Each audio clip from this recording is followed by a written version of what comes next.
In our next experiment, we are going to see how temperature influences the dispersion of two liquids.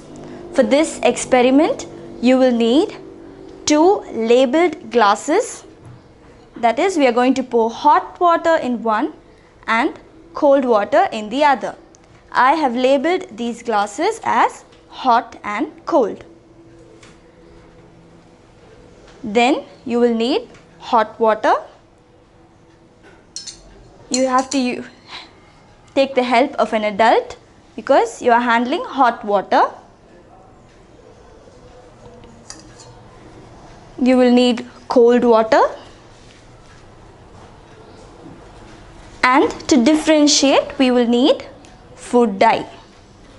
Here I am using pink and blue colored food dye. So, shall we begin our experiment? So, I will begin by pouring the hot water in the glass that is labeled hot.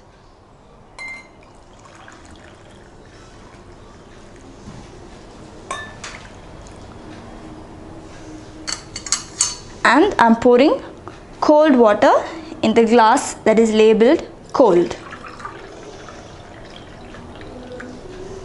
The next step is to add the food dye. I am adding pink colored food dye into the hot water. You need to be very observant here. So I am adding 1 drop of pink food dye.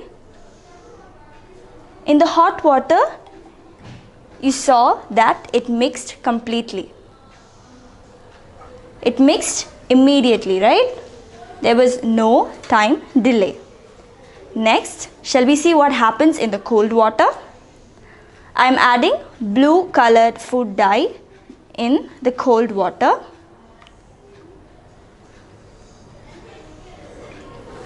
What can you see? It did not mix immediately. There is a time delay. It mixes slowly. So the time taken for one liquid to disperse into water is more in cold water than in hot water.